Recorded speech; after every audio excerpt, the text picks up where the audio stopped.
And can you tell us what's the latest on the ground? Well, yes, indeed, Elvis.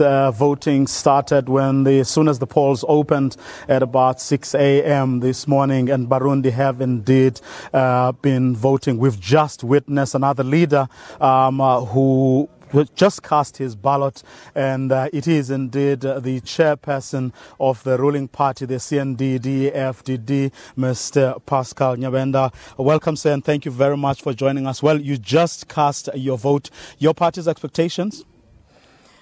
Yes, we expect a lot for our party because, it is a party which is all over the country. It is a party which is loved by all people. And which is more is that we have chosen a good candidate, Pierre Nkurunziza, whom people like a lot because he has done a lot for this country, especially in peace and security in this country and also in development. So we are so happy and we expect a lot as voters.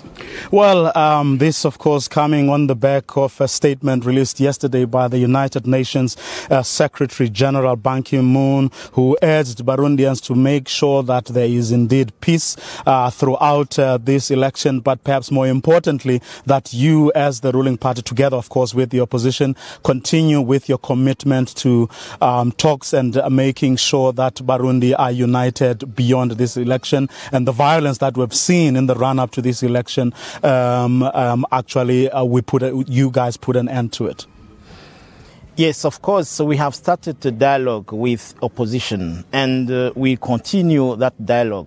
But we must continue the dialogue when the country is stable. That's why we have chosen to start by these elections, to have all institutions, and then continue with that dialogue. I think that they have asked us to make up a government of union, national union. We are ready to do it, but according to our law.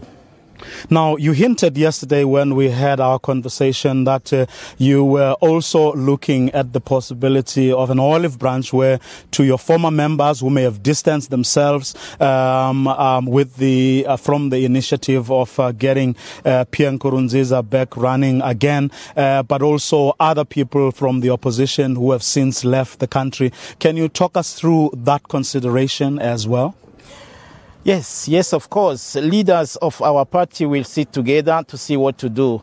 I hope that we give a certain period to all those people so that they may decide what to do. We will give them a certain period and then to ask them to come back to the party. Of course, there is the law of the party. They must follow that law, but we are open for them to come back home, to come back in the party. Will that apply also to soldiers who attempted the coup? Will that apply also to media outlets that were banned? So for politicians or military people, soldiers who are implicated in that coup, I think that we let the law do its work. We let the law do its work. Otherwise, we are open, as I said, so that all Burundians may come so that we may build this beautiful country. And media and including social media outlets that were closed down in the run-up to this election? Yes, of course. Some media don't have problem because they were not implicated in the coup, but some of them are implicated. For all of those, we will see who are not implicated so that they may continue working. Even now they are working. And for those who are implicated in the coup, of course, we let the law do its work, as I said, for politicians and military people. Thank you very much, sir. Thank you very much for your time.